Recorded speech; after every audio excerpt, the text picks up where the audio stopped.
días, bienvenidos. La verdad es que les quiero agradecer sinceramente que estén hoy aquí para venir a escuchar esto que a mí se me planteó como mm, el Freud, el inconsciente creador, ¿no? Bueno, lo primero que hice fue plantearme a quién me dirijo. A quién me dirijo. Normalmente, siempre es una gran cuestión porque a muchos de ustedes los conozco, son o han sido alumnas mías, a otras personas no. Pero entonces hago como una especie de, de pequeño o de pequeño paquete, voy a decir así, ¿no? Por un lado, me dirijo a gente que está en formación. Me consta también que hay alguna gente que no está en formación y también me consta que, por otro lado, hay profesionales con una amplia trayectoria. Entonces, siempre es un poco complejo hacer esta propuesta en ese sentido a un grupo amplio, pero al final he intentado hacer una elaboración para lo que yo puedo entender, puede ser escuchable, entendible y tal vez apetecible para la mayoría de ustedes. Les propongo, por favor, que cierren el micro, porque si no va a ser un poco complejo poder seguir la charla. Eh, Son ejemplos, si pudieras apagar eso. Gracias, muchas gracias. Bueno, entonces, ¿a quién me dirijo? Es una cuestión y de quién hablo es la otra gran cuestión. Freud está en el imaginario colectivo, a veces subido a una peana, otras veces bajado a los infiernos. La verdad es que muchas veces desconocido. Por lo tanto, lo que pretendo es darlo a conocer un poco más. Y como os decía, la otra cuestión que se plantea es, ¿qué hago? ¿Hablo de su vida? ¿Hablo de su obra? ¿Qué puede tener interés? Lo que pasa es que en Freud esto se soluciona más o menos fácilmente porque su vida y su obra transcurren en paralelo. Por lo tanto, he decidido contar su vida a través de su obra. Sabréis, muchos de vosotros sabréis ya que Freud fue uno de los pensadores que junto a Galileo y a Darwin propusieron una herida al ser humano, propusieron una herida a ese egocentrismo con que el ser humano se miraba a sí mismo y miraba al mundo. Galileo le tuvo que recordar que no era el Sol el que giraba alrededor de la Tierra, y Darwin les tuvo que recordar de quién veníamos, ¿no?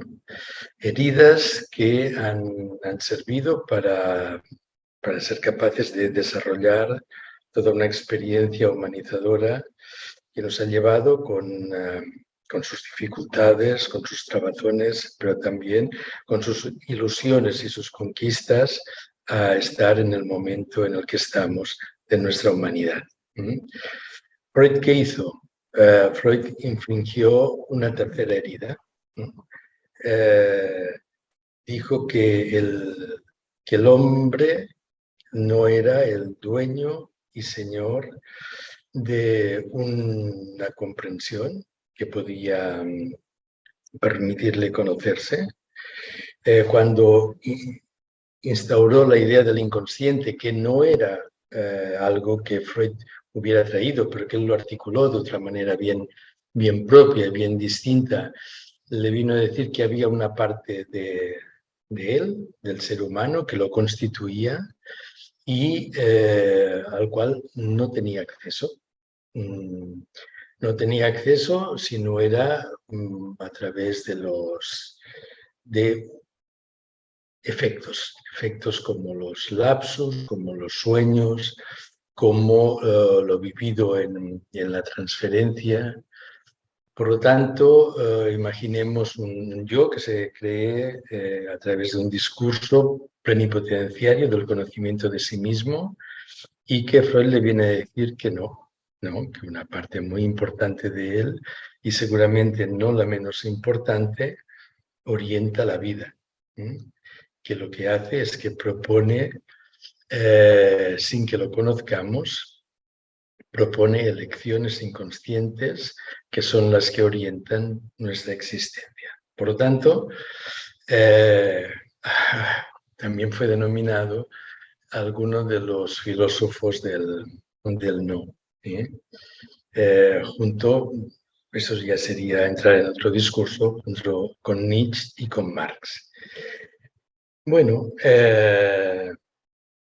como os decía, es difícil separar la vida y la obra de un genio, ya que sin la otra difícilmente pueden entenderse.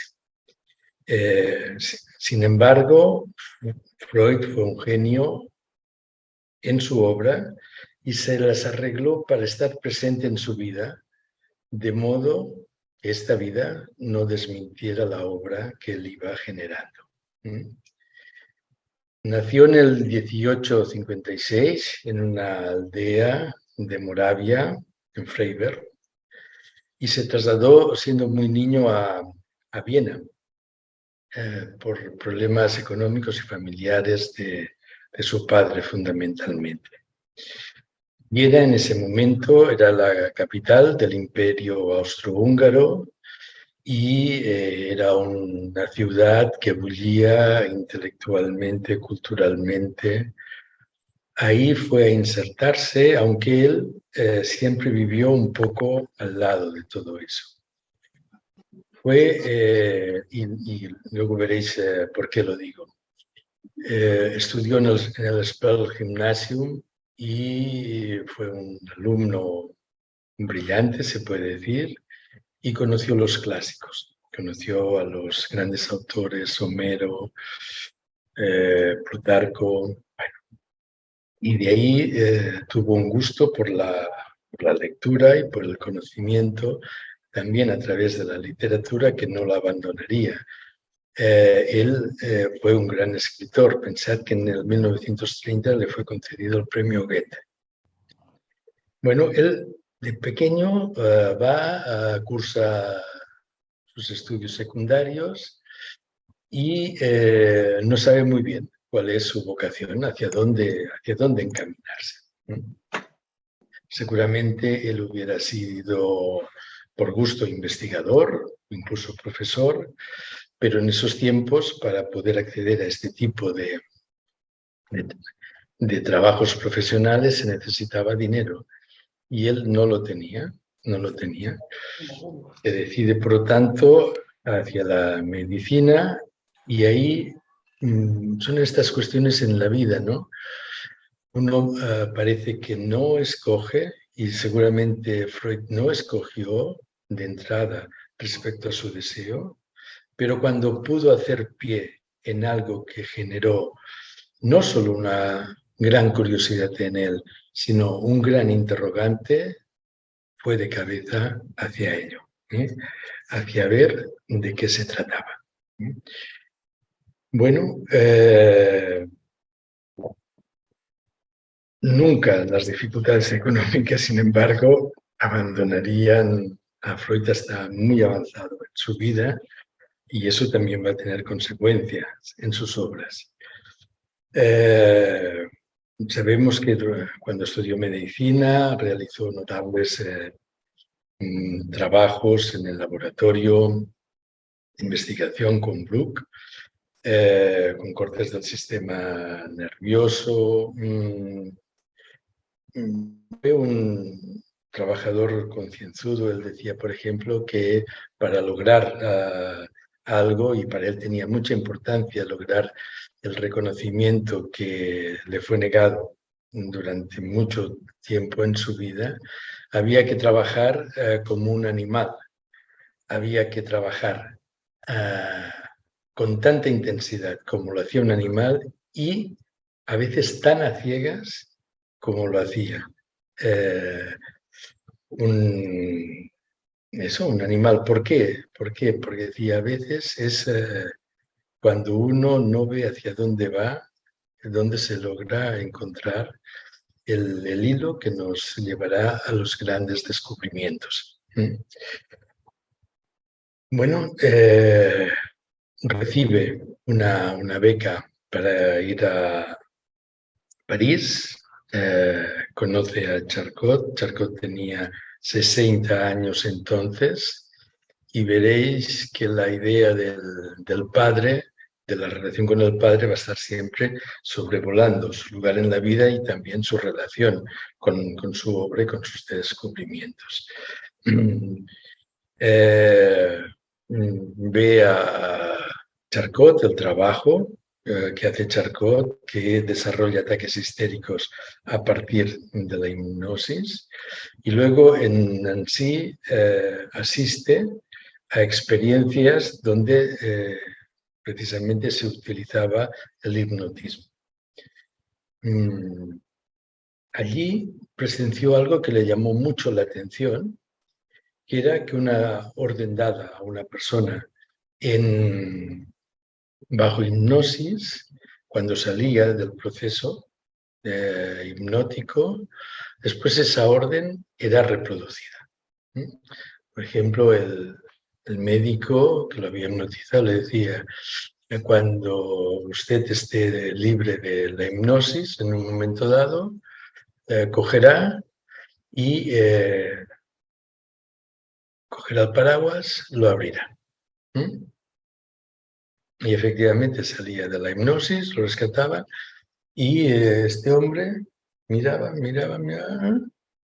y cogía y abría un paraguas. Y cuando se le preguntaba, ¿pero qué está haciendo? ¿No? Decía, no sé, no sé. Entraba en una cierta confusión, no podía explicar de qué se trataba. Y eso le hizo reflexionar a Freud de que, claro, la orden, el mensaje estaba en ese hombre, pero ¿dónde? ¿En qué lugar? ¿En qué lugar ese hombre estaba, ¿no? Que la conciencia no podía tener acceso a él. Bueno, se preguntaba entonces por la eficacia de esa orden, de la cual entre comillas, la persona, el enfermo, no tenía conciencia alguna y, sin embargo, permanecía en su psiquismo. Eso fue algo que le provocó mucha curiosidad. ¿En qué lugar? Pensad que en aquella época se utilizaban terapias como la hipnosis y, por lo tanto, a través de la hipnosis, la sugestión.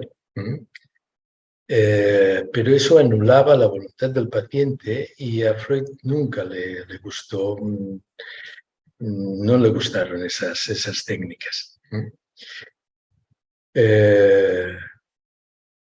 Breuer, un doctor muy afamado bien en ese momento, lo llamó para pedirle, después de su viaje a París, para pedirle un consejo y comunicarle algo que le estaba pasando con una paciente,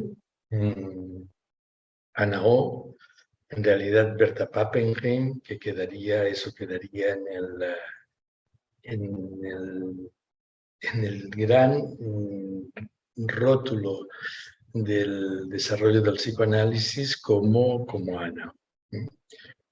Era joven paciente, brillante, que estaba quejada de parálisis motoras, a veces también de cegueras parciales, y que bajo hipnosis hurgaba, rememoraba las vivencias vinculadas a lo que podía pensar que era la aparición de sus síntomas, y cuando eso ocurría, cuando rememoraba bajo hipnosis eso y podía hablarlo, sus síntomas desaparecían y se modificaban. Pero ella no era capaz, como pasaba siempre en la hipnosis, de recordar esas vivencias. Como si al despertar algo de esas vivencias a las cuales había tenido acceso cayeran bajo una suerte de censura, bajo una suerte de represión. Ella misma empezó a denominar a su terapia cura por la palabra y la comparaba con la limpieza de una chimenea. Sabían también que había algo que reabría el síntoma, que permitía cambiarlo, en la medida en que esas rememoraciones que hacía bajo hipnosis tenían una fuerte carga afectiva. Lo que pasa es que, como todas las chimeneas se limpian y luego el fuego arde, y se puede decir que el fuego del deseo arde y las vuelven a cerrar, ¿no? Se vuelve a cerrar. Entonces, había algo que no funcionaba, porque el síntoma sí, se cambiaba de un síntoma a otro y no acababa de operar para la cura de esa persona. De toda manera, para Breuer fue muy importante el desarrollo de ese método, que él denominó catártico, y que Freud también empezó a utilizar, pero Freud había algo que no acababa de ajustarse.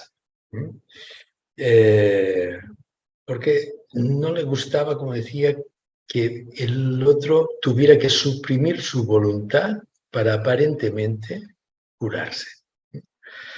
Entonces empezó a modificar el dispositivo y les pedía a sus pacientes que se pusieran en el diván y, colocándose detrás de él, les iba estimulando a hablar y escuchando con atención la rememoración que hacían sus pacientes.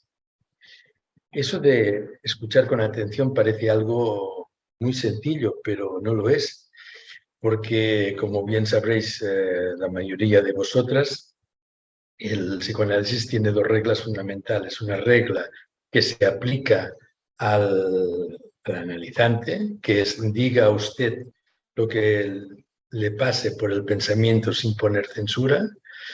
Y otra regla que se aplica al analista, que es escuche sin quedarse atrapado en nada de lo que diga el paciente, lo que se denominó la regla de la asociación flotante. Porque Freud pensaba, ¿dónde está lo importante? Lo importante no es que el analista sea capaz de captar supuestamente algo fundamental del sujeto, porque no se sabe si eso es lo fundamental del sujeto, ¿no? Y en cambio, si queda atrapada su atención, puede perder algo que verdaderamente sea fundamental. Bueno, será en el 1892 cuando Elisabeth Bonner le impone el método de la asociación libre, porque Freud estimulaba mucho a sus pacientes a hablar, pero no había desarrollado mucho todavía el tema de la escucha. Entonces, ella llega a un momento en que le dice, déjeme hablar, es mi deseo quien lo hace. Eso no lo dice, pero luego entendimos, ¿no? Le dice, déjeme hablar y escuche. La genialidad de Freud fue que uno hubiera podido decir, perdone, aquí el experto soy yo, soy el médico, ¿cómo es que me dice eso? Que deje de hablar, ¿no? La genialidad de Freud fue decir, tienes razón, la escucho. Eso, que parece algo muy simple, puede cambiar la historia de una persona. No voy a decir cambiar la historia de la humanidad, pero sí devolver a la humanidad una complejidad que sin algunas formas de atención, de escucha y de compromiso en esa escucha, desaparecerían. Bueno, pues efectivamente, el método, como ya he dicho, consistía en eso, poner al paciente en el diván, escuchar, pedirle que hablara sin censura. ¿Y por qué? Preguntaréis el diván, ¿no? Pues muy fácil, porque se piensa que en vez de mover el cuerpo, uno, si no mueve el cuerpo, puede mover el pensamiento y puede permitir que haya una movilidad en el pensamiento que de otra forma tal vez no existe. Eso es lo que sostiene el psicoanálisis utilizando el diván, ¿no? Para favorecer efectivamente la movilidad asociativa de las palabras que las palabras tienen en sí mismas. Y esto les permitía establecer ciertas vinculaciones con acontecimientos de la vida de estos pacientes y los sentimientos y los malestares que les aquejaban, ¿no? O sea, era una suerte de palabras que eran capaces de sortear la censura por el propio juego del deslizamiento del significante, podríamos decir ahora, y que les permitía rescatar esas vivencias que de otra forma no, no hubieran podido tener acceso a ellas. Ya no es la hipnosis, es el juego del deseo a través de la palabra. Un cambio absolutamente fundamental. La neurosis histérica, la obsesiva y la fóbica concluyó, después de trabajar con estos pacientes, que eran el resultado de un conflicto psíquico entre una tendencia inconsciente de la persona y una tendencia consciente. Freud usó el método asociativo para el análisis de sus propios sueños, eso ya lo sabéis, con intención de interpretarlos, llegando a crear un modelo de funcionamiento psíquico que puso a disposición y a escucha de sus pacientes. El gran paso que hizo en ese momento Freud fue universalizar el conocimiento adquirido sobre sí mismo y sobre los sueños, en particular de sus propios sueños. Podríamos detenernos aquí y hacer toda una charla con respecto a eso, pero finalmente Freud va a decir algo que es muy importante, y es que el sueño es una realización de deseo. Que a veces lo que la persona no puede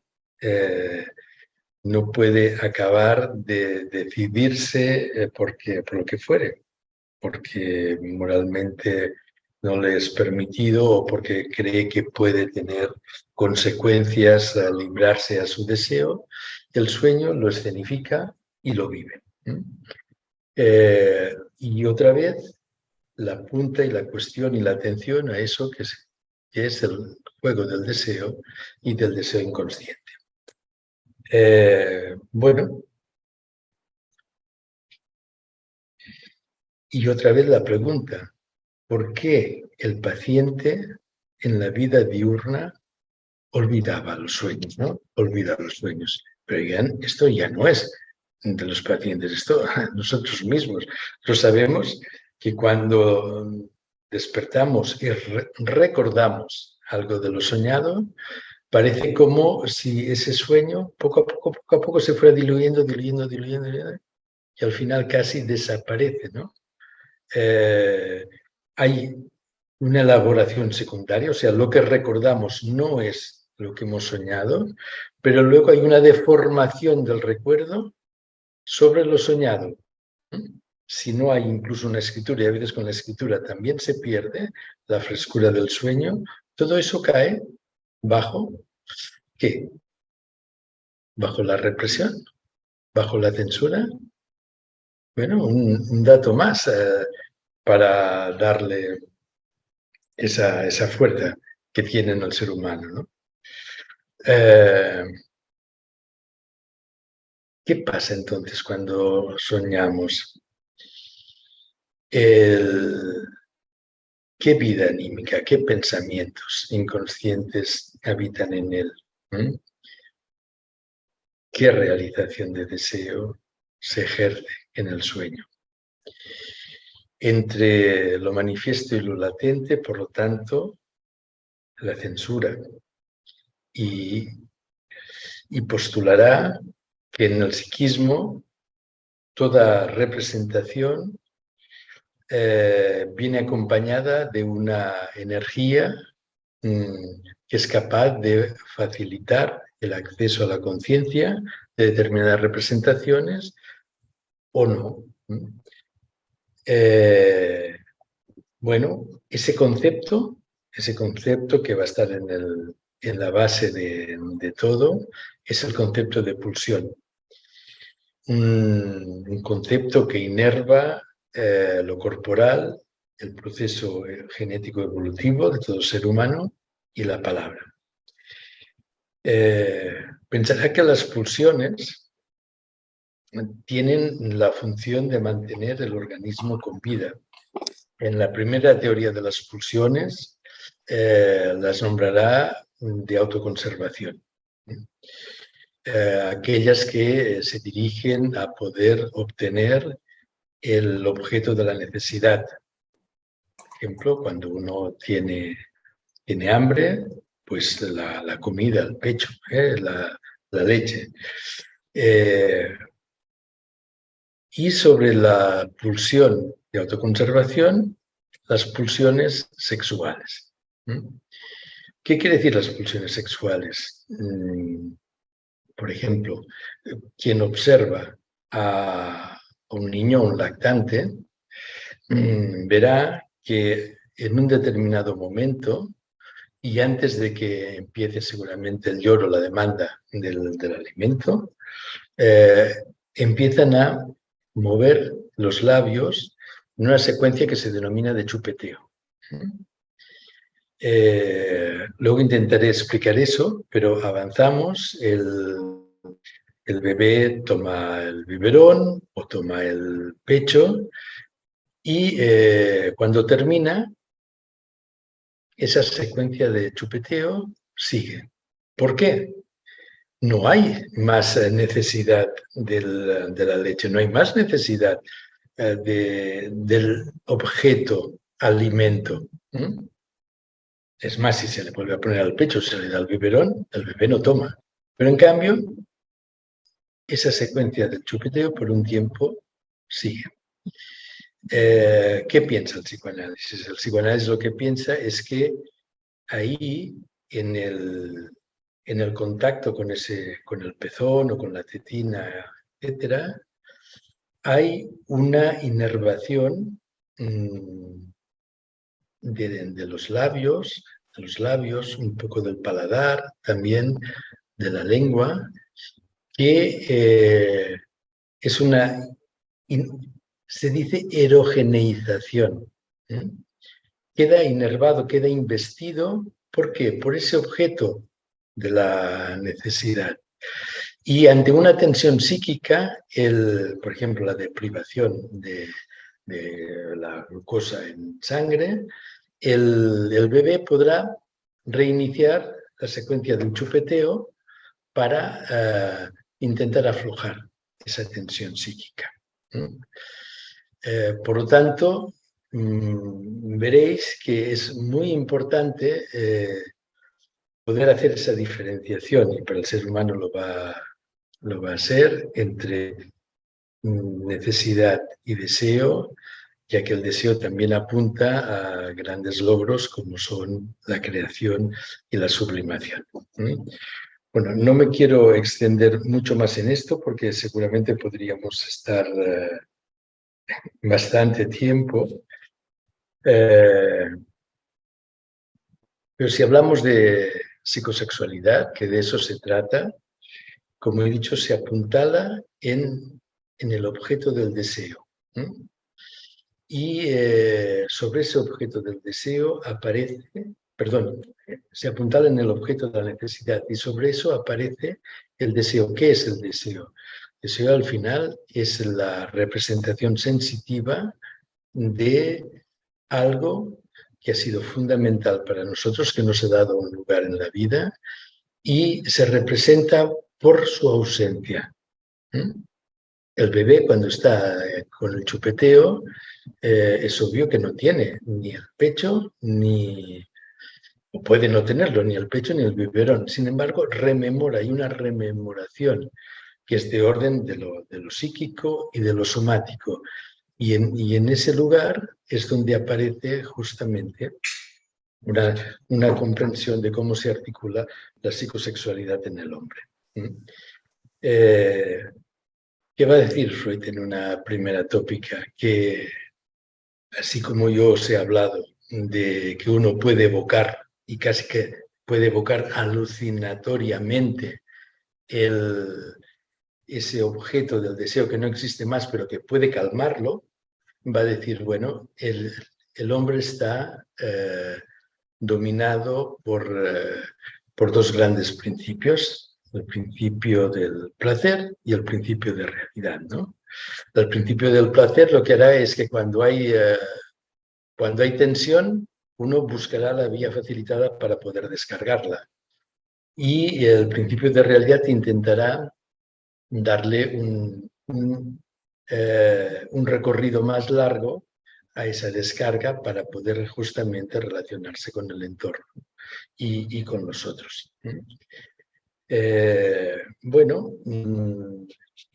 todo eso avanza en él, avanza hasta que va tomando principio del placer, principio de realidad, objeto de la necesidad, objeto del deseo, cuestiones que se mantienen en el inconsciente y que son efectivas para el sujeto, va avanzando hasta que se topa con otro gran concepto, que es el del narcisismo. Esto es una pieza fundamental en la obra freudiana, que da lugar a su segunda gran ola de descubrimientos. Y sabéis que el término narcisismo surge del mito de Narciso, aquel que, fascinado por su propia imagen y desoyendo a Eco, al final se sumerge en las aguas buscándose a sí mismo. Casi se podría decir, muere persiguiendo un ideal. ¿Qué le pasaba a Narciso? Que eso es lo más importante de todo. Que sin saberlo estaba enamorado de sí mismo. Si ustedes conocen a un narcisista y le preguntan, nunca les dirá que están enamorados de sí. Siempre pensarán que, como mucho, podrán pensar que pueden manejar al otro para engrandecer su propio narcisismo, para vivir su propio narcisismo, pero nunca les hablarán de cómo son cautivos de ese narcisismo y cómo son cautivos de su propia imagen. Volvemos a encontrar aquí estas cuestiones de algo que pasa en la persona, que es fundamental para la persona y que la persona no entiende, no concibe, no llega a colegir de qué se trata. Es cierto que todos los seres humanos necesitamos haber vivido un narcisismo primordial, porque ¿qué hubiera sido de nosotros si no nos hubieran alimentado, si no nos hubieran cuidado, si no nos hubieran dado palabras o un baño sonoro también de palabras? Que pues seguramente no existiríamos. Pero de ese narcisismo primario hay que poder evolucionar. Y lo que es importante también en la teoría freudiana y en la vida de las personas es que aquello que somos y fuimos nunca del todo va a acabar de transformarse, ya no digo desaparecer, ¿no? Nunca del todo va a acabar de transformarse. Bueno, Él va a retomar esa cuestión del narcisismo más tarde en una obra también capital suya, que es Psicología de las masas y análisis del yo, que también vamos a hablar un momento de eso. Bueno, a partir de ahí aparece, antes era inconsciente, preconsciente, consciente, la primera tópica. A partir de ahí emerge una segunda tópica, que es con la aparición del yo. El yo en la teoría. Eh, Anticipando esa gran parte de su obra que, como he dicho, sería la segunda tópica. Nacemos inmaduros, necesitamos ser cuidados, pero ese cuidado desarrolla en nosotros una especie de yo ideal.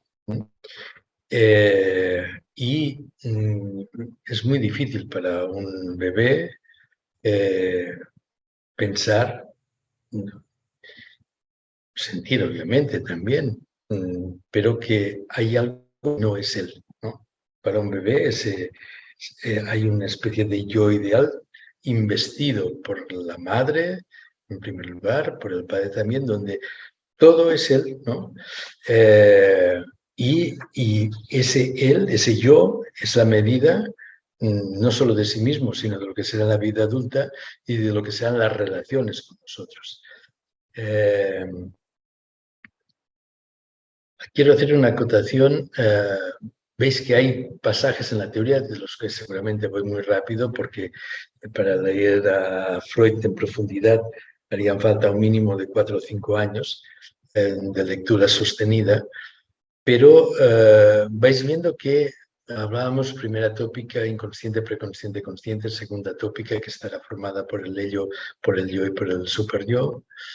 Freud, junto a sus pacientes, que de eso siempre lo tiene muy, muy presente, va modificando sus concepciones, las profundiza, las modifica sustancialmente y además es muy valiente. Propone cuestiones muy incómodas. Por ejemplo, la sexualidad infantil. Propone cuestiones como la pulsión de muerte, cosa que eso incluso dentro del campo psicoanalítico pareció algo terrible ser aceptado para algunos psicoanalistas. Pero él se ve llevado, en la medida en que profundiza en el conocimiento del psiquismo humano, a tener que modificar sus concepciones, y lo hace también de una manera muy curiosa, que eso para la teoría del conocimiento es algo muy importante, muy interesante, y es que eso no anula lo que él había pensado, sino que lo que hace es, de una forma muy, muy viva, muy vibrante, muy fuerte también, es que le da otra comprensibilidad a lo que antes había hecho.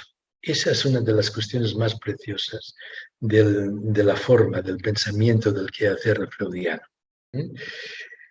Bueno, el narcisismo perdura toda la vida, más o menos trabajado, pero perdura toda la vida, ¿no? Por ejemplo, el amor que nosotros damos a nuestros hijos despierta recién nacido, el bebé, nuestros bebés, lo que hacen es volver a actualizar nuestro propio narcisismo. Eso que creíamos que, bueno, más o menos habíamos trabajado, habíamos situado, lo vuelve a poner en escena. Porque pues, ¿no? Siempre esperamos que nuestros hijos tal vez puedan hacer lo que nosotros no fuimos capaces de hacer, ¿no? Esperamos que el bebé sea nuestro yo enaltecido, que esta vez sí va a lograr lo que supuestamente nosotros no pudimos lograr. ¿Sí? Con lo cual quiero decir también que, así como os hablo de la teoría y determinados conceptos o determinadas posiciones psíquicas que van a estar presentes siempre, siempre, en mayor o menor medida, que van a estar pujando en nuestra vida. Sabéis que Lacan, luego posteriormente, en el 1499 habló del estadio del espejo, ¿no? Donde decía, bueno, el yo en realidad es una ficción. ¿Mm? Lacan hacía una lectura freudiana, porque eso está en Freud, pero hacía una lectura freudiana, la presentaba de una manera fuerte. Decía que cuando el bebé de unos 8 meses aproximadamente, ¿no? Que es cuando empieza a poder percibir eso, está en su madre delante de un espejo, ¿no? Y la madre le nombra, le dice, mira, mira María, ¿no? Mira José, ¿no? Él, a través de la imagen y de la palabra de la madre, tiene una vivencia de sí mismo como si fuera una vivencia unitaria. Él es un ser en construcción, pero en cambio esa imagen le devuelve una especie de unidad ya más o menos compuesta, de la cual eso va a ser siempre la máscara en la que vamos a vivir, ¿no? Siempre creemos que hay algo que está concluido y que es un imaginario que tapará nuestro acceso verdaderamente a saber aquellos quienes somos, tapará el acceso a nuestra subjetividad. Sabéis que en el 14 empieza la Primera Guerra Mundial, Freud tiene 3 hijos, van al frente, vuelven sanos y salvos, pero una hija suya, Sofía, y un hijo de esta, Einele, mueren de lo que se denominaba entonces la gripe española. Y esto va a ser un golpe muy duro para Freud, tal vez uno de los más duros de su propia vida, en su vida, y ya había empezado a escribir Dolor y Melancolía, pero eso le va a ayudar también a repensar ciertas cosas. Bueno, sigue avanzando y se topa con el concepto en la cura de la transferencia. Claro, ya se había topado con Anna O, con Berta Pappenheim. Breuer había dejado el tratamiento cuando Berta Pappenheim tiene dolores de parto. Y, por ejemplo, dice, ya viene el hijo del doctor, ya viene el hijo del doctor. Cuando Anna O, Berta Pappenheim, pronuncia eso, Breuer desaparece. No lo puede sostener. No lo puede sostener, ¿por qué? Pues seguramente porque él debe haberse sentido movido por esa transferencia. Algo se le movió con esa mujer que no pudo comprender, que no pudo analizar y que lo hizo huir directamente. Freud se quedará con ese caso y trabajará con él. La transferencia es la proyección dentro del terreno de la clínica y del análisis, la proyección de cuestiones infantiles sobre la figura del analista, ¿no? que pueden ser tanto amorosas como hostiles, ¿no? Y que se reviven sin la conciencia de la actualidad. Quiere decir que uno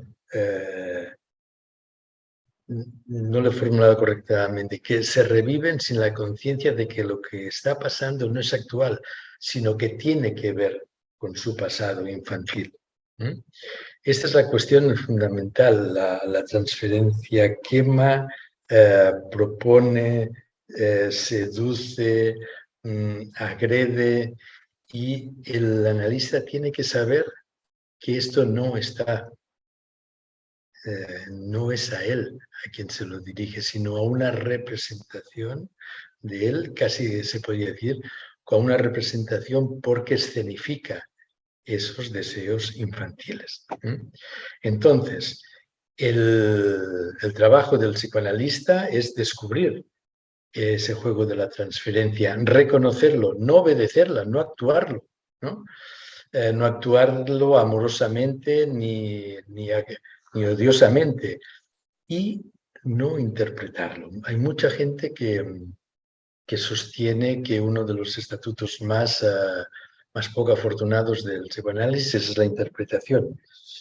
En realidad es así, y seguramente eso deviene también del libro de Freud la interpretación de los sueños, pero Freud no era muy dado a la interpretación y hacia el final de su vida concluirá en un libro también fundamental para la técnica psicoanalítica, que son Construcciones en Análisis, concluirá que en realidad es una elaboración.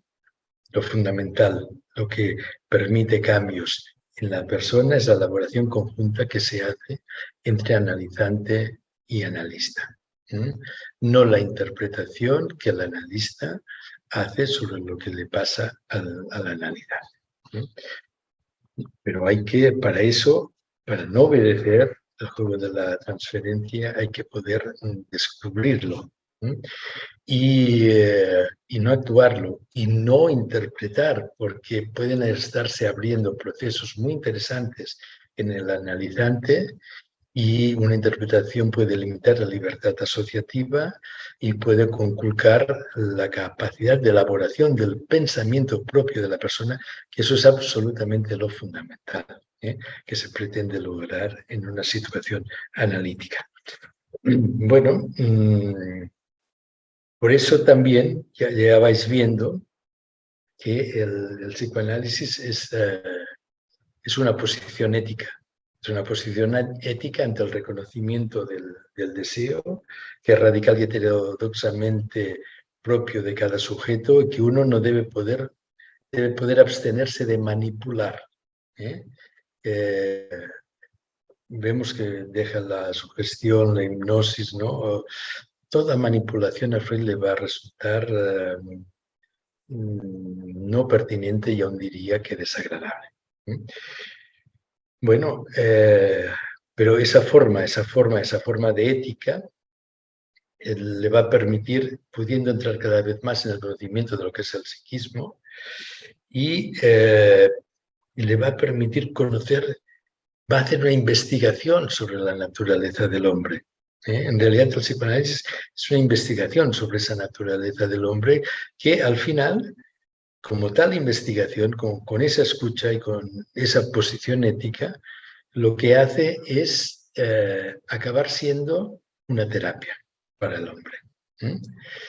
Y esto es algo que también vale la pena colocarlo en ese lugar, ¿no? Colocarlo desde ese sitio, desde donde parte y el recorrido que hace.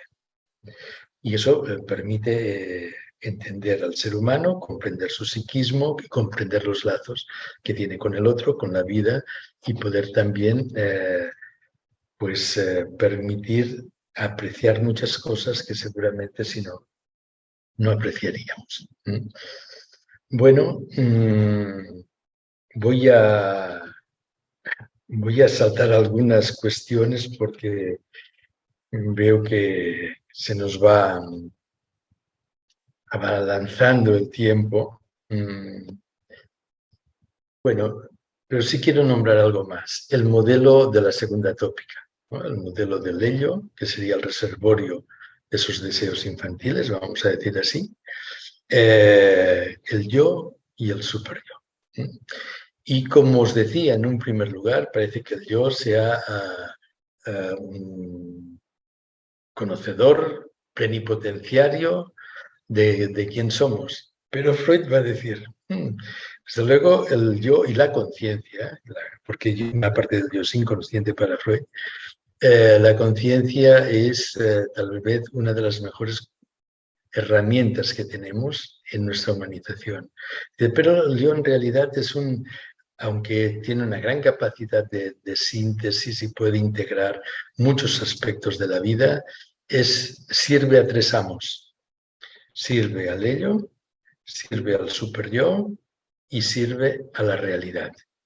Y cada una tiene apremios propios. El ello tiene sus propios apremios, el superyo tiene sus propios apremios, la realidad tiene sus propios apremios y el pobre yo se las tiene que componer como puede para dar respuesta a cada uno de estas instancias. Por lo tanto, un poco más también de reconocimiento de cómo somos movidos inconscientemente es importante, y de que nuestra concepción sobre aquello que somos y nos pasa, pues tendríamos que ponerla también en pregunta, en cuestión, en investigación, ¿no? Pensad que una de las cuestiones que a mí o las que habéis estudiado conmigo habréis escuchado muchas veces es que un concepto fundamental para cualquier relación humanizada es el malentender.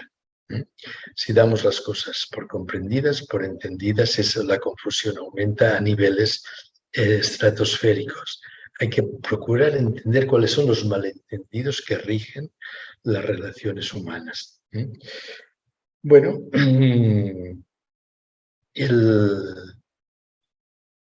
la dinámica entre las tres instancias y luego un paso más, el encuentro con lo que os decía, la pulsión de muerte. Eso se observa en la melancolía y en la psicosis melancólica por excelencia, donde sabéis que el tanto por ciento de suicidios es tremendo. Quien está tomado por una psicosis melancólica tiene muy difícil de poder sobrevivir. Hay una retirada de esa libido que poníamos en la vida, en los objetos.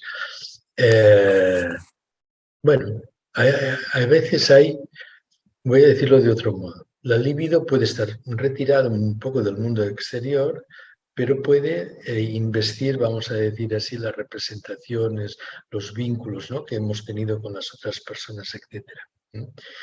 Y ahí más o menos la vida subjetiva se mantiene. Pero cuando hay una retirada también sobre esa relación que hemos tenido con nosotros, con los vínculos, etc., es cuando se produce este proceso melancólico, ¿no? Y al final la desaparición del sujeto. Lo he dicho en determinadas ocasiones, si podéis, leed este libro de Melville de Bartleby, el escribiente, que es un proceso precioso sobre un proceso de melancolización. Bueno, entonces él se pregunta, ¿cómo es que hay esa retirada de la libido? Y viene a decir, bueno, pues se trata de la pulsión de muerte. Ya no será solo pulsiones de autoconservación o sexuales, la vida se reducirá a pulsiones de vida y pulsiones de muerte. Pero la pulsión de muerte, si no nos destruye, tiene un punto fundamental que es la agresividad. La agresividad forma parte de la pulsión de muerte, ¿no? Y curiosamente está al servicio de la vida. Porque quien no tiene un punto de agresividad, quien no puede disentir del otro, ¿no? Pongámoslo al revés, quien a todo le parece bien o está de acuerdo, etcétera, ¿cómo puede tener un criterio propio? ¿Cómo puede enfrentarse a una elección? ¿Qué es lo que quiero? ¿Qué es lo que no quiero? ¿No?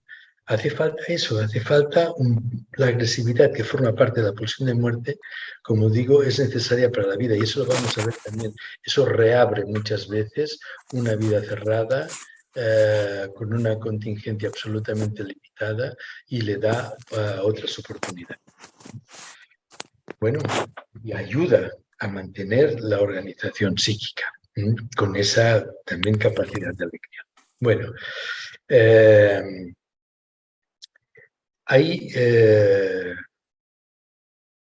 siempre nos movemos en esa integración, pulsión de vida, pulsión de muerte, y cómo la pulsión de muerte se abre, por ejemplo, a los ideales en el totalitarismo. Bueno, ¿qué ocurre con los totalitarismos? Que hay una función de subjetivizante. La persona deja de poder escoger, deja de poder razonar, deja de poder elegir, deja de poder disentir y, bueno, Por lo tanto, muchos de las problemáticas sociales se agravan por esa incapacidad de poder articular positivamente la propia pulsión de muerte. Nacen los totalitarismos y Freud lo sufrió. En el 1921, cuando publicó Psicología de las Masas y Análisis del Yo, todo eso ya se iba gestando.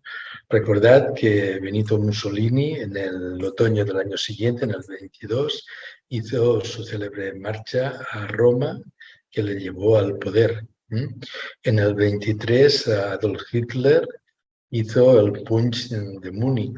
Todo eso era un caldo en el que se estaba desarrollando. Cuidado, también eran las idealizaciones que habían sostenido la Revolución Rusa en 1917, que al final iba a decir, bueno, la ilusión y determinadas ilusiones lo que hacen también no es generar un progreso de la humanidad, sino lo que hacen es anular el criterio donde cada sujeto pueda hacerse responsable de su propia vida. Freud eso ya sabéis, lo sufre en carne propia, queman sus libros. Al final será por la intervención, curiosamente también, de Mussolini y de Roosevelt, quien hacen las acciones, y Marie Bonaparte también, para que pueda ir a Londres vía París, pero hay como todo un sentimiento de decir, bueno, realmente, ¿qué puede hacer? ¿Qué puede hacer el hombre? ¿Qué puede hacer el hombre?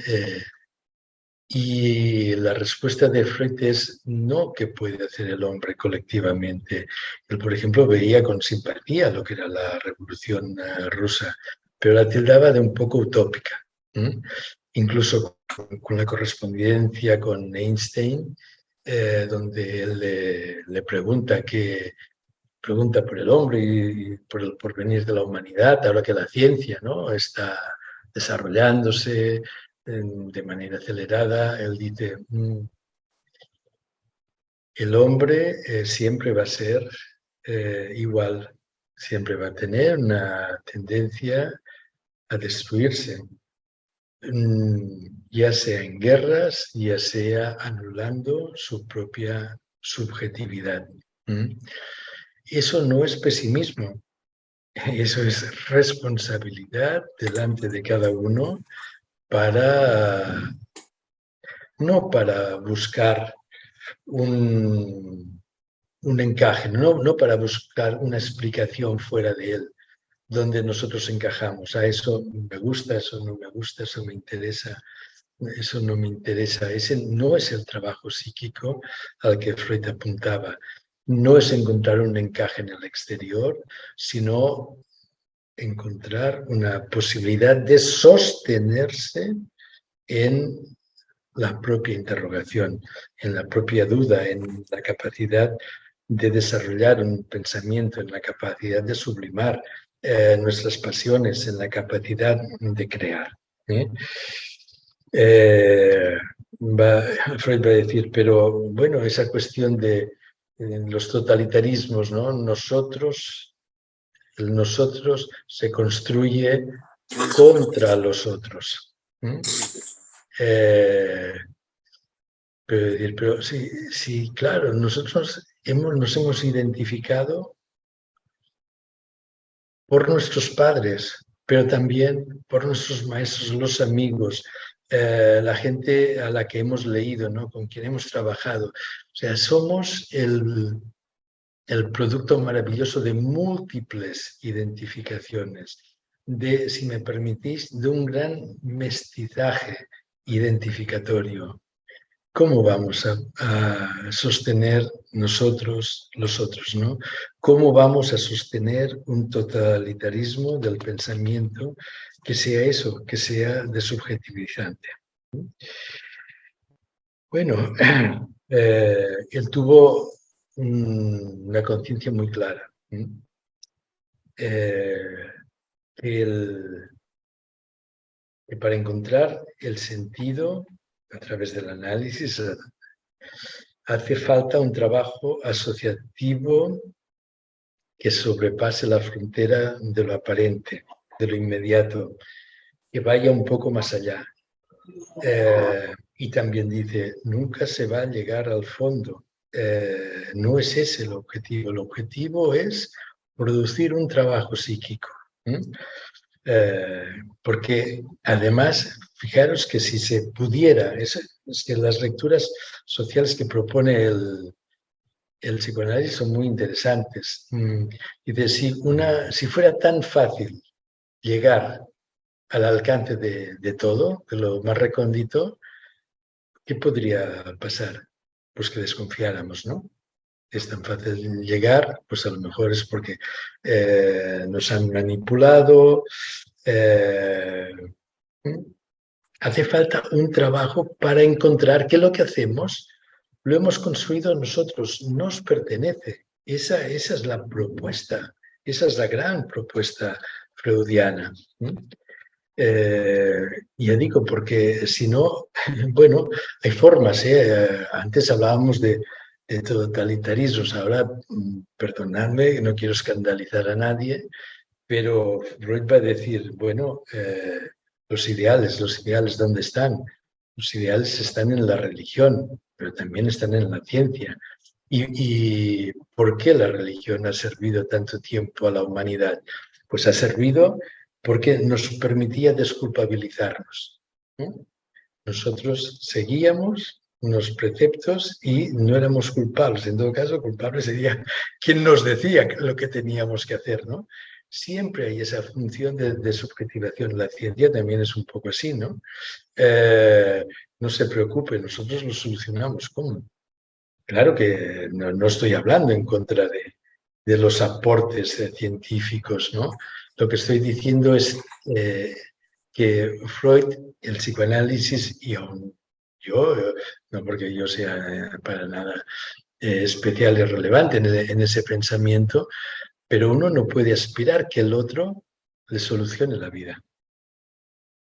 No, no, porque cuando pasa eso, la capacidad de pensar se ve muy comprometida, muy comprometida. La capacidad de pensar, la capacidad de crear, etc. Bueno, siempre pensamos en relación a a una ausencia.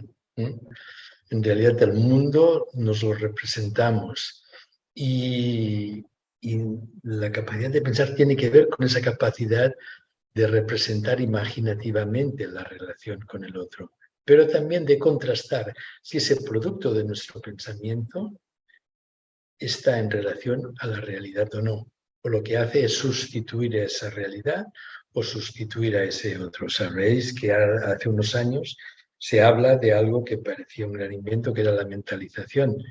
Eso estaba en Freud. Freud en, en el último periodo, por ejemplo, él decía una frase que era muy relevante, decía al analizante, eso que usted ha dicho, yo nunca lo hubiera pensado. ¿Mm? Y otra vez, eso es una genialidad. Es decir, esto es suyo, solo suyo, le pertenece. No, no es de nadie más, es producto de un encuentro aquí, ¿no? Es producto de un encuentro analítico, pero eso le pertenece a usted. Bueno, él siempre va a favor de esa cuestión de lo que es una construcción compartida, ¿no? Y siempre va un poco en contra de las ilusiones. Va a decir, bueno, ahora no hay totalitarismos, bueno, sí los hay, realmente los hay, ¿no? Pero además hay subrogados de los totalitarismos, que son, por ejemplo, los grandes eventos musicales, los grandes eventos deportivos, el juego de las redes sociales, porque es como si de repente se produjera como un cierto vínculo hipnótico, ¿m? Con algunos eventos deportivos, con algunos eventos musicales, con las redes, y la verdad es que es bastante hipnótico porque sabéis que una de las patologías actuales tiene que ver con la dependencia de las pantallas. Uno queda capturado eh, por la pantalla y queda capturado por la imagen. Y hay que recordar que Freud decía, eso está en el origen de nuestra constitución psíquica. Nosotros nos hemos construido respecto a una imagen eh, de nosotros mismos. Y eso ha sido una función de apoyo, pero ha sido también una función de desconocimiento. En fin, el psicoanálisis rompe con muchos mitos o permite pensar, más que romper, porque cada uno ha de hacer su propia ruptura, lo que hace es pensar los mitos en los que nos sostenemos. Bueno, pide poner con su trabajo todo en cuestión, pide no ilusionarnos políticamente cuando esa ilusión política lo que hace es no permitirnos pensar, asimilarnos a ese ideal. Pensar que nosotros, en la medida en que dejamos nuestra subjetividad, pertenecemos a un orden que nos dará lugar, ¿no? Esa es su propuesta también, que hace del análisis de psicología de las masas y análisis del yo. Cómo una persona que se siente frustrada, puede integrar un proyecto colectivo totalitario. Me siento frustrado, siento que no puedo hacerme cargo de mi vida, siento que no puedo encontrar los medios para vivirla dignamente, siento que no puedo aportar nada al otro. ¿Qué hago? No puedo, no puedo, no puedo, no puedo. Pues me anulo, me anulo, me someto a un ideal y creo que si me someto a un ideal totalitario, eso me va a dar un lugar en la existencia. Eso pasó en el nacionalsocialismo y eso ha pasado en tantas otras partes. Tal vez, ha pasado parcialmente, lo que pasa es que los italianos son muy curiosos en su forma de hacer. Tal vez ha pasado un poco ahora en las elecciones italianas, eso no lo resume todo, obviamente, ¿eh? Pero puede pasar en Europa dentro de muy poco. Eso que creíamos, que esa es la cuestión del retorno freudiano también, ¿no?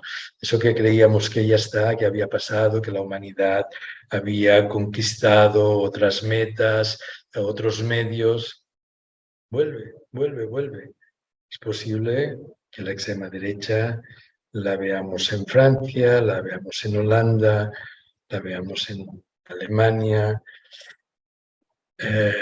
Vuelve si nosotros no nos plantamos en la propuesta del conocimiento, de la interrogación de aquellos que somos, ¿no? Bueno, obviamente mi presentación de hoy es un fracaso, porque no he podido hablar ni de una centésima parte de la obra freudiana. Es imposible hacerlo en este corto lapso de tiempo, ¿no? No es posible hacerlo. Pero querría remarcar una cuestión más antes de entrar al diálogo, que creo que también es importante. ¿Cuál es el legado de Freud?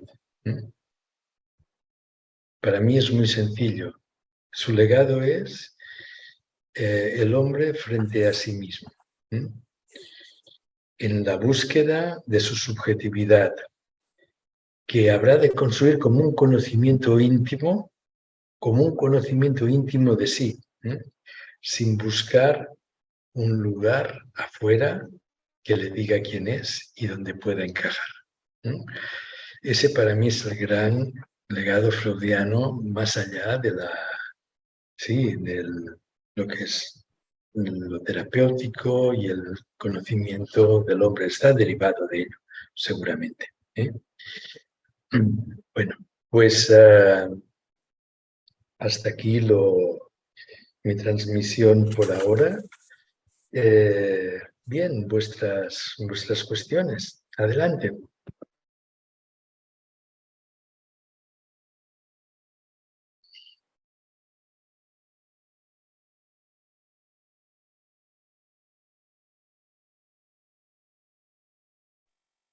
Hola, ¿me escuchan? Hola, perdón, Guillermina. Ah, sí, sí, te localicé. Hola, hola. Debemos ser muchas caritas ahí en la pantalla. Sí. Eh, no, quería preguntarte con respecto a esa última frase del legado que nombrabas, ¿no? Esto del hombre frente a sí mismo para construir su propia subjetividad. Decías sin buscar en el afuera que otros lo definan, algo así me quedó. Eh, pero cómo pensar, digamos, esa relación con los otros, que en un momento hablabas del tema de las identificaciones que nos conforman como sujetos, ¿no? Y que entonces, digamos, es, porque me dio la sensación de el hombre o el ser humano, digamos, frente a sí mismo como una imagen medio solipsista, digamos, ¿no? Como, digamos, si estamos en permanente relación con el afuera, con los otros, y en esa justamente relación transferencial que también hablaste, también nos va conformando como sujetos, ¿no? Digamos, cómo pensar esta relación entre el adentro y el afuera sería. Ya, te diré cómo lo pienso yo, Guillermina. A ver, he hecho notar esa cuestión freudiana de que estamos construidos, ¿no? Constituidos psíquicamente por múltiples identificaciones. Primero de los padres, pero luego de tantas personas que han conformado como un cierto ideal que nos orientaba hacia aquello que electivamente queríamos, ¿no? Desarrollar en la existencia. Eso ya da en parte una respuesta a eso, ¿no? ¿Qué somos? Somos una construcción en funciones en esa relación al otro. Lo que sí que decía, y además es lo que me parece muy relevante, es que además solo nos podemos desarrollar en relación a ese otro, porque no es solo un tema de la pulsión de muerte que decía que reabre algo de la contingencia limitada de nuestra existencia, sino que ese otro nos versiona, a poder, ese ejemplo que he citado algunas veces, ¿no? Los hijos cambian porque temen perder el amor de los padres, si no, no cambiarían, ¿no? Irían a la pata ancha todo el tiempo. Pero decía, pero es que los padres también cambiamos porque tememos perder el amor de los hijos, ¿no? Porque nos sentimos comprometidos en esa relación al otro. Y es en ese compromiso en la relación al otro, eso nos da una versión, pues seguramente más ajustada, más afinada de lo que podemos llegar a ser, de lo que podemos llegar a desarrollar. En ese sentido, para nada es un tema solipsista, pero lo que sí recalco es que fuera de todo ideal, uno se tiene que poner delante de sí mismo a producir ese trabajo como el que estamos hablando ahora, ¿eh? Pero uno no puede cancelar ese trabajo diciendo, va, me hipnotizo, me sugestiono, entre comillas, y acepto el discurso dominante. Eso es lo que Freud dice de subjetivación, ¿no? Y pérdida también de vitalidad. Es así. ¿Eh?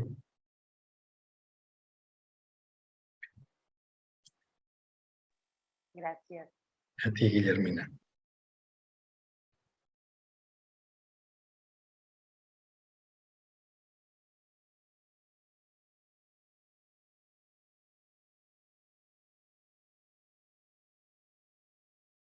Adelante.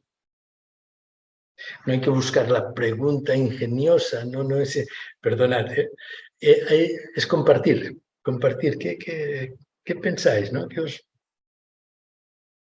pasa? ¿Qué os atraviesa? ¿Qué pensáis? Hola, Miquel, buenas a todas. Hola, Cecil. A todos y a todas. A mí, yo me he quedado con el tema de la pulsión de muerte y esta parte de totalitarismo, ¿no? Como esta necesidad de elección y de saber cómo llega, no sé, yo justamente hace un poquito, pues, sentidos, ¿no? Ese sentir, ¿no? De llegar como al fondo, o yo por lo menos, ¿no? De que llego hasta el fondo y de repente desde ahí encuentro como respuestas a algo que a mí me hunde, ¿no? De alguna manera yo siento esa muerte, ¿no? Y de ahí renace algo nuevo. No sé si es eso lo que quiero decir con la pulsión de muerte, vida-muerte. Es que no sé cómo explicarlo mejor, la verdad me cuesta un poco. Bueno, mira, Cecil, es difícil. A ver, es como, esto es una ilustración de lo que decíamos antes, ¿no? De la dificultad de... porque no me gustaría leerlo, ¿no? Como hacen los políticos que les preguntan lo que sea y ellos contestan lo que les da la gana, es igual lo que les pregunten, ¿no? Querría entender un poco más lo que tú dices, pero y como me es un poco complejo y a lo mejor este no es tal vez el lugar, ¿no? Adecuado para ponerlo a trabajar eso, te puedo decir un poquito más sobre esa cuestión de la pulsión de muerte, ¿no? Donde decía, bueno, el sujeto no puede, lo digo de ese modo, para no repetir muchas palabras, no puede ausentarse de sí mismo sin consecuencias. No puede ausentarse de su propio pensamiento, del trabajo que le propone, del trabajo psíquico que le propone el pensamiento sin consecuencias. No puede también, o no puede tampoco, pensar que el efecto de ese trabajo solucionará todo. A Freud se le ha dicho que era un pesimista, pero no lo era. No lo era.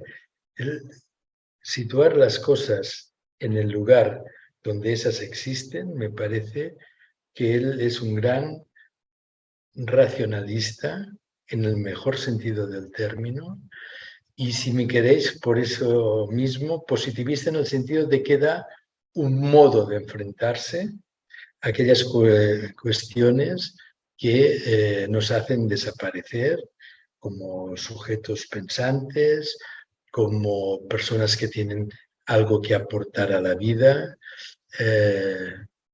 Y la pulsión de muerte no es algo... hay un punto poético de lo que tú dices que tal vez es también el mito del ave fénix, ¿no? De que uno llega al final de algo y renace. Lo que viene a decir Freud es que uno no llega al final de nada, que el trabajo del hombre es un trabajo prometeico, ¿no? Pero que no es un trabajo cualquiera, que no es un trabajo cualquiera. Al final, Prometeo, si no recuerdo mal, lo que hizo fue castigado, ¿no? A subir siempre esa piedra que caía. ¿Pero por qué lo hizo? Porque robó el fuego a los dioses para dárselo a los hombres. Freud hace algo de esto, algo de este orden. No les dice, eso solucionará vuestras vidas, pero os dice, eso os permitirá vivir dignamente. Quien quiera, porque no es un mandato, no es una obligación, ¿no? Estaba hablando con una paciente decía, no, poder tener una vida sexual u otra, poder estar casada, poder trabajar, es una tentativa, es un trabajo de ver hasta dónde uno puede hacer pie en aquello que siente que puede sostener. ¿Eh? Pero no es una orden, no es un mandato, no hay que llegar a un lugar ideal, porque entonces ese lugar ideal nos conecta otra vez con la muerte, ¿no? No se puede apurar nada, no se puede conocer todo. Eso es un ideal mortífero. Eso es lo que te puedo decir, Cecil. ¿Vale?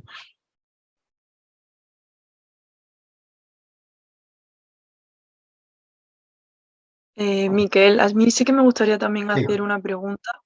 Uh-huh. Es en relación a si nos puedes contar algo sobre cómo Freud enfoca el tema del impulso creador y de la sublimación también, ¿no? Porque, por ejemplo, Winnicott más tarde dice que una de las problemáticas que el psicoanálisis dejó un poco de lado era el tema del impulso creador en sí mismo, ¿no? Me gustaría saber, por ejemplo, cómo lo enfoca Freud. Bueno, mira, curiosamente, él escribió una cosa que todo el mundo, no sé qué hubiéramos pagado por poderlo tener, pues siempre es como el objeto del deseo, ¿no? Él escribió tantas cosas que están a nuestra disposición, que por una que escribió y no publicó, o escribió y se perdió, pues, bueno, pero era un trabajo sobre la sublimación. ¿Eh? Y justamente lo que Freud viene a decir, o sea, la creación sería, no sé si es el parentesco adecuado, pero sería la prima hermana de la sublimación. Lo que va a la propuesta freudiana es siempre hay algo que inhibe, siempre hay algo que reprime, siempre hay algo que nos detiene. No voy a entrar en sutilezas ahora técnicas, llámesele represión, llámesele censura. Y siempre hay algo, por lo tanto, que manda a repetir las cosas de un mismo modo. Algo que facilita una disminución de eso, de la tensión psíquica. Pero Freud dice, bueno, al final, cuando uno lo que hace es aceptar que cualquier tensión se puede tramitar de una manera simple, ¿eh? Poniéndose delante de una pantalla o tomando una sustancia, comiendo o lo que fuere. Y de eso al final lo que hace es condenarnos. Nos condena porque siempre cada vez nos hace más dependientes a disminuir esa tensión, lo que sería lo que él decía del principio del nirvana, ¿no? Nos hace más inhábiles, más inermes, hay menos construcción subjetiva. Él va a decir, utiliza toda esa inquietud para impulsar un proceso sublimatorio que al final te va a permitir no sentir esa tensión, pero no ser dependiente de la misma. Fundamentalmente ese es el plus que agrega eso, ¿no? Y con respecto a y yo creo que la creación tiene que ver con esa posibilidad de no someterse a la repetición. Eso es una cuestión fundamental. Y la otra, esto Octave Manoni lo decía muy bien, decía, bueno, la sublimación, le dice la represión, no te preocupes, no voy a hacer nada que a ti te moleste, total, se trata de otra cosa, ¿no? Y entonces consigue otro caminito y lo hace. Pero la creación lo que hace es hacer un agujero en la represión, porque lo que introduce es al sujeto en una... No hablo de otra vez la creación, es que la creación es tan compleja, ¿no?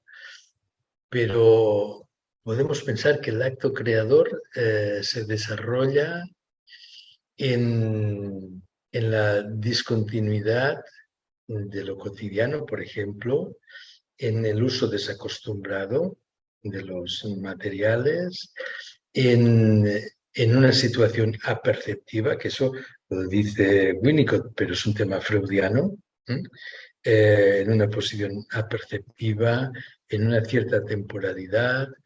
Hay condiciones en las que vemos que el sujeto anula esa represión, anula esa censura y puede poner al servicio también de esa capacidad creadora que todo ser humano tiene, de esos impulsos más infantiles, no ya sometidos a la deformación secundaria o la censura, sino los puede poner en juego a partir de eso, ¿no?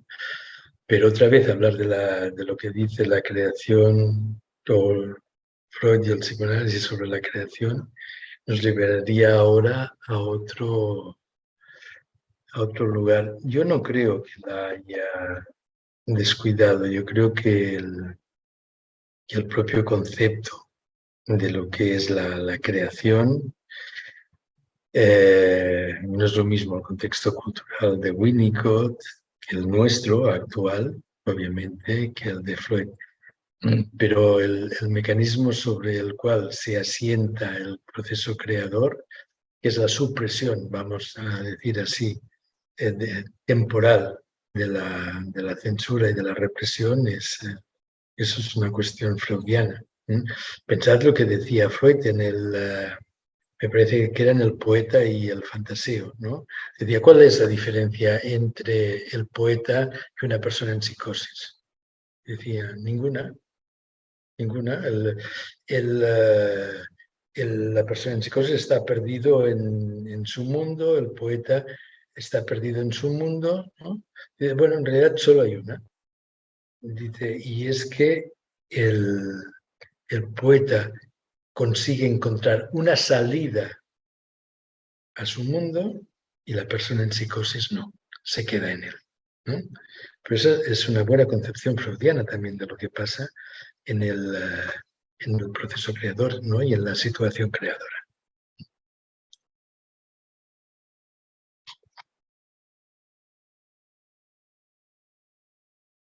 Un par de minutos más, 3. Una última cuestión.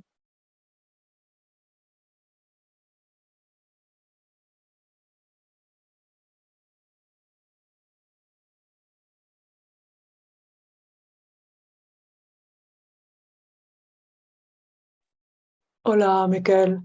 No Bueno, que, sales. hola, no que me ha venido, o sea, ahora a partir de esto último que has dicho, quizás lo que convierta a uno en poeta y al otro en psicótico sea la creación, ¿o no? Bueno, no lo sé, Sales, no lo sé. Yo lo que sé es que una persona en psicosis puede ser un sujeto creador. Una persona, un poeta puede ser un sujeto creador. La diferencia, a mí, a ese nivel, me parece que la persona en psicosis no puede usarlo para la vida. Su creación no la puede usar para la vida, para la relación al otro, no para el trabajo de existir, para poder soportar el trabajo de existir, ¿no? El poeta un poco más. Yo pondría más bien aquí, aunque es muy interesante, estimulante también, ¿sí? Pensaremos un poco más sobre ello. Bueno, pues estamos en el tiempo. Qué gusto veros. Qué gusto también ver caras nuevas, otras.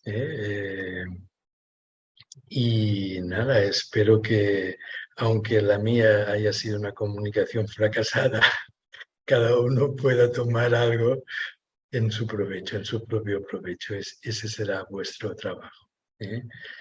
Gracias por estar, gracias por hacer este espacio conjuntamente, porque es obvio que lo hacemos entre todos. Y gracias a ti también, Celia, por ser la anfitriona de este encuentro. Gracias. Gracias a todos. Hasta la próxima. Muchas gracias. A ti. Gracias. Gracias, Miquel. Gracias. Gracias, Miquel. Gracias, Miquel. Gracias. Miquel. Nos vemos. Gracias. Gracias. Hasta pronto.